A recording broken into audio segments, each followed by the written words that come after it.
Thank you so much. Thank you, Charlotte. Thank you, EIGE, for having me. Anger and impatience in the room, that reminds me of the very rewarding task of being the last speaker between an audience and a lunch break. So bear with me. I'll stick to 15 minutes, I promise, and I promise to make it worth listening. I very much like the idea, of course, of 3 steps forward. And the artwork was fantastic, and you should go outside and have a look at it once again. And probably like all of you, I would like to go even for 100 steps forward at this point in time, since we are so dearly in need for gender equity in all of our systems. And I've been thinking now about my 3 steps very, very thoroughly, and I struggled. I struggled with the very first step already because I wanted it to be so very meaningful and well-designed and impact-oriented and so much more. What I eventually came up with might appear under-ambitious or even contrarian. Before we take more steps into all the directions that we mostly agree on, I'm convinced that we all have to take a big step back. Repairing or healing the gender asymmetries in all the other flaws in our systems and structures requires us to embrace a new sense-making. A sense-making that enables us to see a fuller picture. We need to revisit our current solution spaces and check if we are really creating the right solutions for the problems that matter most.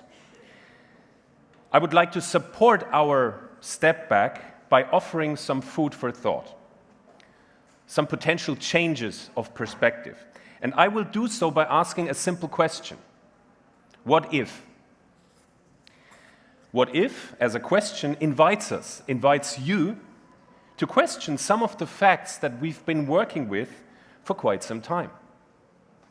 What if provides a new angle, which might help us sharpen our perceptions about the very interventions into our systems that we are all working on so very hard.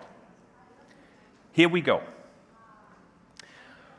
What if women aren't underrepresented in leadership positions, for instance, but structurally excluded, which leads them to opting out of career opportunities not due to a lack of ambition, but because they have a precise understanding of the system itself. Representation is not the same as participation. I'm a strong advocate for quotas. However, a quota by itself is never the solution. It can be, and is most of the times, a strong and necessary intervention, especially from the political side, to send a clear message to stakeholders that the status quo is no longer acceptable. And the recent initiative for gender balance on corporate boards, that has been mentioned today already, is a good example and a strong message. But representation is not achieved by implementing quotas only. It's only one criterion of a much bigger challenge: the creation of inclusive systems and inclusive organizations.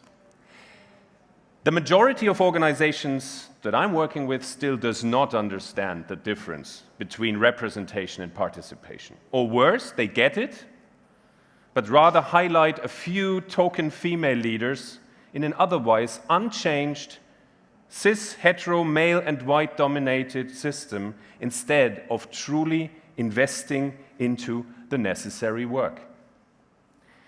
And I remember that I've once been approached by the CEO of a medium-sized German enterprise who was visibly upset, he was almost shaking of anger, because, quote, that's what he told me, "We have offered the most prestigious leadership jobs to women inside and outside our organization on a silver platter.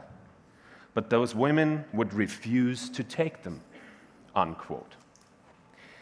So I asked him to show me what they had put on that very platter.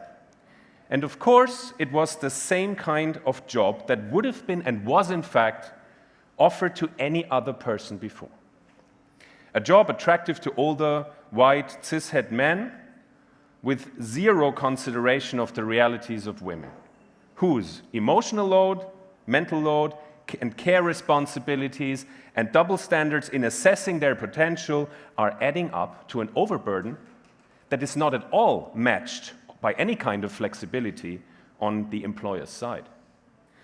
Women do not turn down leadership opportunities for a lack of ambition, but because they know what they need. And they know exactly that they won't get it in an unchanged system. Because today, and that's what the story of the silver platter is all about, today we're expecting people, not women only, but people, to assimilate to a status quo of our already established systems. But we cannot afford this cynical approach any longer. We can't afford the limitation of perspectives. We're facing multiple crises and a devastating loss of biodiversity. Our white, male-dominated monocultures in decision-making have led us to a point of almost no return, globally speaking. I'm not saying that women are the solution to everything, of course not. Nor are men the origin of all evil, of course not. But instead of trying to fix women or other structurally excluded groups, we need to instead start fixing our systems. Inclusion and equity and the diverse perspective they bring are not just nice to have. They might just be essential to our survival. Understanding and considering different needs and intersectional preconditions are fundamental to building inclusive cultures. Stop fixing people, fix the systems. What if the focus on diversity categories, above all on gender, is not the marker of a progressive agenda, but rather the perpetuation of a complexity-reduced binary paradigm? Many companies still believe that just by adding women or people of color or people with disabilities to their pipelines, the whole system will change. But again, representation does not automatically lead to participation. Quite the opposite, actually. If all we do is adding people from the diversity drawing board to organizations which are not culture ready, then we are throwing those people under the bus. Add diversity and stir is not a strategy.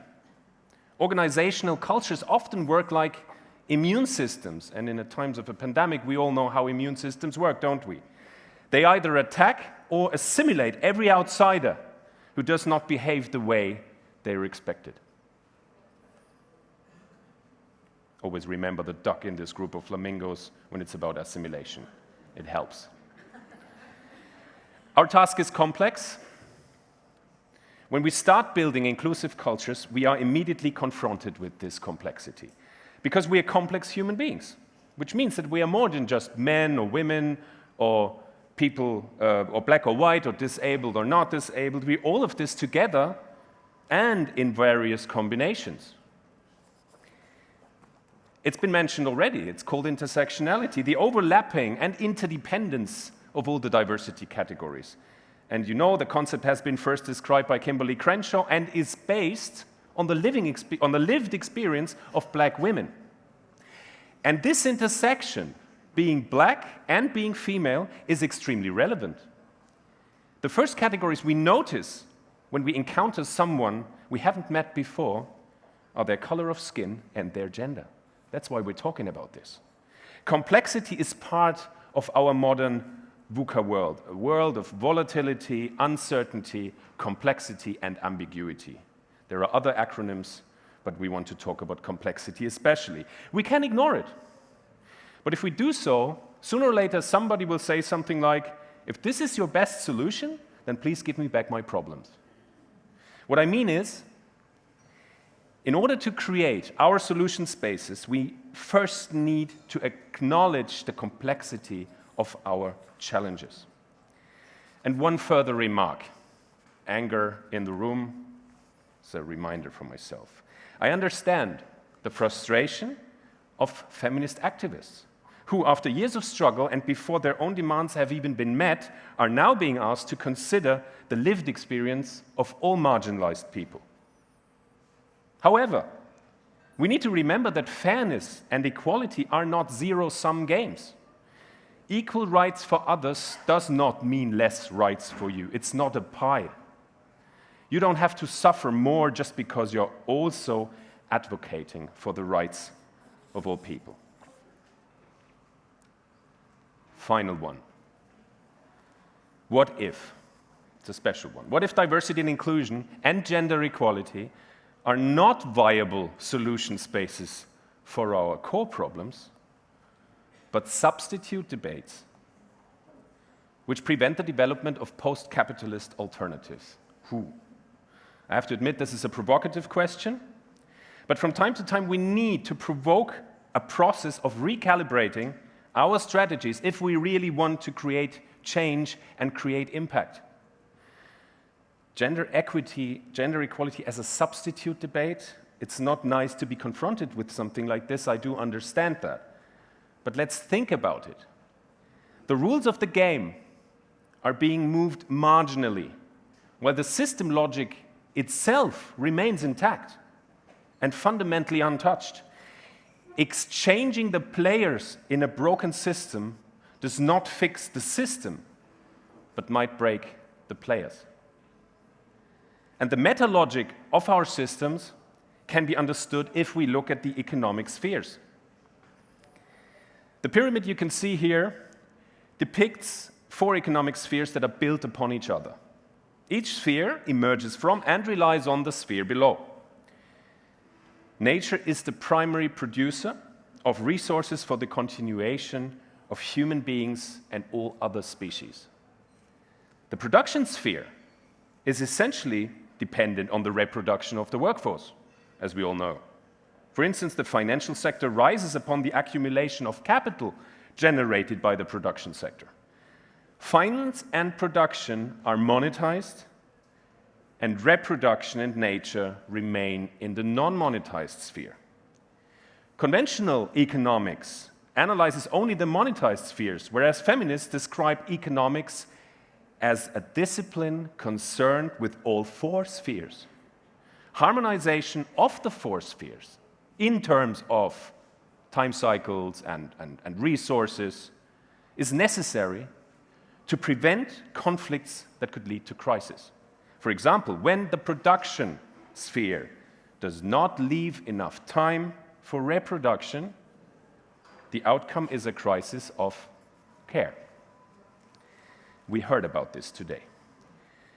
Feminist economists advocate for a sustainable and inclusive economics, not only to overcome gender inequalities, but also to transform economics into a field that aims for the reproduction and well-being of all species. Care, or reproduction, as well as our planet are suffering. Why? Because they are being taken for granted by systems that are part of something we could call hyper-capitalism. And I don't mean to make capitalism responsible for all evil. Don't get me wrong. It's been a great system if you look at some global progress over the last 150 years. But its current form leads to massive inequalities because capitalism needs growth, never-ending growth. And the required mindset shift is therefore from extractive to regenerative.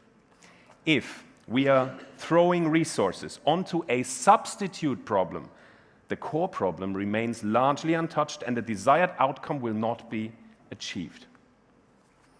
I would like to close with one concrete example of a substitute problem: work-life flexibility or work-life compatibility.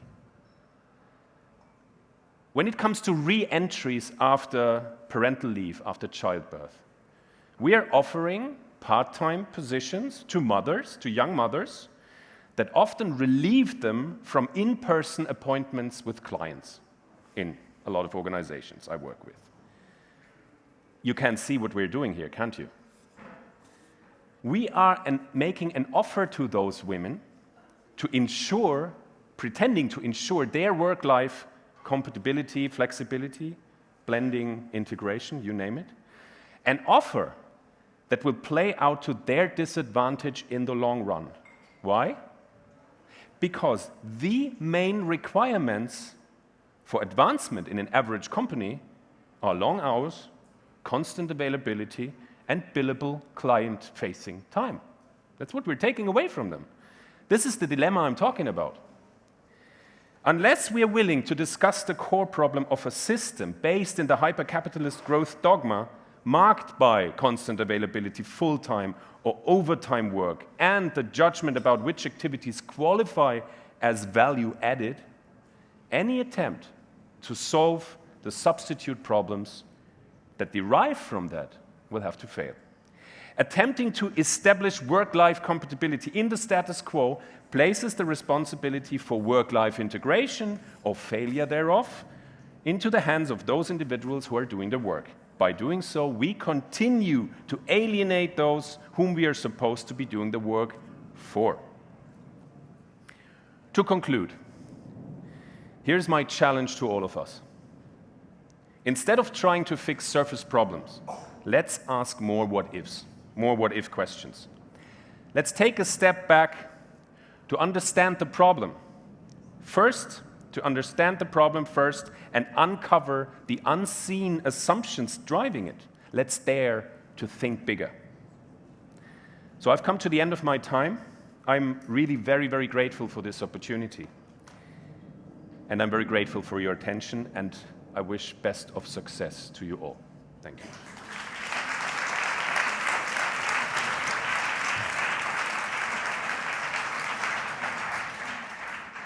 Thank you very much, Robert. Thank you for that thought-provoking and inspirational discussion.